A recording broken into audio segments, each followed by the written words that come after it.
Hello folks, welcome to Biostats. Past statistical software version 5.01ல stacked சார்ட்டை எப்படி வரைகிறதுன்னு பார்க்கலாம். இதற்கு தமிழில் அடுக்கு விளக்கப்படம் என கூறுவாங்க. இது பொதுவாக தரவுகளை ஒன்றன் மேல் ஒன்று அடுக்கி வைத்தார் போல ஒரு அடுக்குகள் மாறி இருப்பதால் இது ஸ்டாக் பார் சார்ட்டுன்னு சொல்லுவாங்க. இது நம்மளோட முழு தரவையும் நமக்கு ஒப்பிட்டு பார்க்குவதற்கு பயனுள்ளதாக இருக்கும்.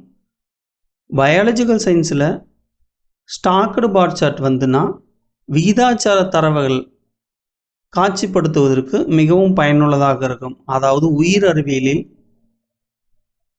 உயிரினங்களின் மிகுதியான தன்மையை ஒப்பிட்டு பார்ப்பதற்கும், மரபியலில் அதன் பண்புகளுக்கும் மற்றும் சுற்றுச்சூழலில் சமூகங்களின் அமைப்புகளை ஸ்பீசிஸோட அமைப்புகளையும் நமக்கு ஒப்பிட்டு பார்க்கறதுக்கு இந்த ஸ்டாக்டு சார்ட் நமக்கு பயனுள்ளதாக இருக்கும்.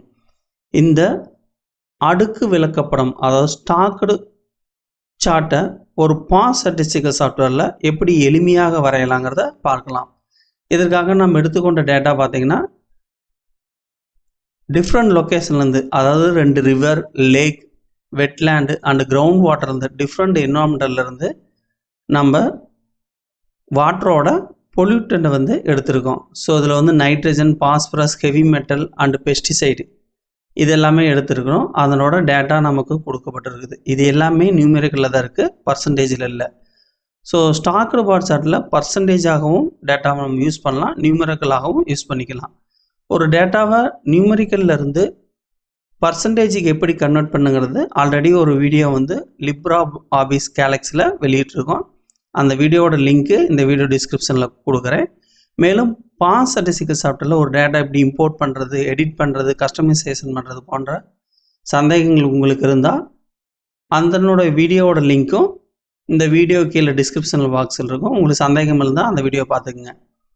இப்போ எப்படி வரைகிறது, அதாவது ஸ்டாக்டு சார்ட்டை எப்படி பாஸ் ஸ்டாட்டிஸ்டிக்கல் சாஃப்ட்வேரில் வரைகிறதுன்னு பார்க்கலாம். ஸோ செலக்ட் ஆளுங்கிற பட்டனை செலக்ட் பண்ணி டேட்டாவை செலக்ட் பண்ணிக்கிறோம். பிளாட் மெனுவில் ஸ்டாக்டு சார்ட் கிளிக் பண்ணும் பொழுது நமக்கு ஸ்டாக்டு சார்ட் கிரியேட் பண்ணி கொடுக்கும். ஸோ இதில் 2 டைப்பான ஸ்டாக்டு சார்ட் இருக்குது. ஃபர்ஸ்ட் ஒன்று பார்த்தீங்கன்னா ஸ்டாக்டு பார் சார்ட். ஸோ இது பார் டைப்பு. நெக்ஸ்ட் ஒன்று பார்த்தீங்கன்னா ஸ்டாக்டு ஏரியா சார்ட். ஸோ ஒரே கிராஃபில் நமக்கு 2 இருக்கும். ஸ்டாக்டு பார் வேணாலும் கிரியேட் பண்ணிக்கலாம், அல்லது ஏரியா சார்ட்டாகவும் கிரியேட் பண்ணிக்கலாம். ஸோ விகிதாச்சாரத்தை பொறுத்த வரைக்கும் நமக்கு ஸ்டாக்டு பார் சார்ட், அதாவது டேட்டா பர்சன்டேஜில் இருந்தால் பார் சார்ட் பயனுள்ளதாக இருக்கும். அதே நமக்கு ஏரியா சார்ட், அதாவது ஒரு ஸ்பீசிஸோட ஏரியாவை கவர் பண்ணுற மாதிரி இருந்தால் நமக்கு ஏரியா சார்ட்டு பயனுள்ளதாக இருக்கும். அதே மாதிரி இங்கே நம்ம பர்சன்டேஜ் டேட்டா யூஸ் பண்ணல. ஸோ பர்சன்டேஜ் ஆப்ஷன் செலக்ட் பண்ண தேவையில்ல. ஃபிளிப் எக்ஸஸ் எப்பயும் போல தான் எக்ஸஸை ஒய்யாகவும் ஒய் எக்ஸஸாகவும் கன்வெர்ட் பண்ணுறதுக்கு. ஸோ இந்த ஆப்ஷன்ஸ் ஃபஸ்ட்டு கோல் வேல்யூ நமக்கு தேவையில்லை. லெஜெண்டோட கலர்ஸ் மென்ஷன் மேலே இருக்கும். நைட்ரஜன் க்ரீன் ஆகும், பாஸ்பரஸ், ஹெவி மெட்டல் அண்ட் பெஸ்டிசைடோட கலர்ஸ் இங்கே மென்ஷன் ஆகிருக்கும். ஸோ இதில் டேட்டாவை ஸ்டாக்டு பாரில் பார்த்தீங்கன்னா டேட்டா ஒன்று மேல் ஒன்று அடுக்கி வைத்தார் போல். இப்போ நைட்ரஜன் அளவு எடுத்துக்கிட்டோம்னா ரிவர் ஏவில் 15 நைட்ரஜன் லெவல், அதாவது பர்சன்டேஜில் பார்த்தோன்னா மில்லிகிராம் பர் லிட்டர் அளவில் தான் எல்லாமே நம்மளோட யூனிட்ஸ் எடுத்திருக்கோம். ஸோ அதில் 15 நைட்ரஜன் லெவல் 15. அடுத்தது ஆரஞ்சு கலர் பாஸ்பரஸ். ஸோ பாஸ்பரஸோட அளவு 8. அப்போ 15, 8, 23. ஸோ 23 இடத்துல அதுலேருந்து 8 கூட்டி வைத்தார் போல் 23ங்கிற இடத்துல பாஸ்பரஸ் இருக்குது. ஸோ அடுத்ததாக பார்த்தீங்கன்னா ஹெவி மெட்டல் 23 12 கூட்டினீங்கன்னா 35. ஸோ 35ங்கிற இடத்துல நமக்கு டேட்டா இருக்குது. அடுத்து 40ங்கிற இடத்துல பெஸ்டிசைடு லெவல் இருக்குது. ஸோ ஒவ்வொரு தரம் ஒன்றன் மேல் ஒன்று அடுக்கி வைத்தார் போலனால தான் இதை ஸ்டாக்டு சார்ட்டுன்னு சொல்கிறோம். இதே மாதிரி river B, lake C and wetland and ground water எல்லாமே இப்படி தான் இருக்குது. இதுதான் ஸ்டாக்டு சார்ட், ஒரு பாஸ் ஸ்டாட்டிஸ்டிக்கல் சாஃப்ட்வேரில் எளிமையாக வரையக்கூடிய மெத்தடு.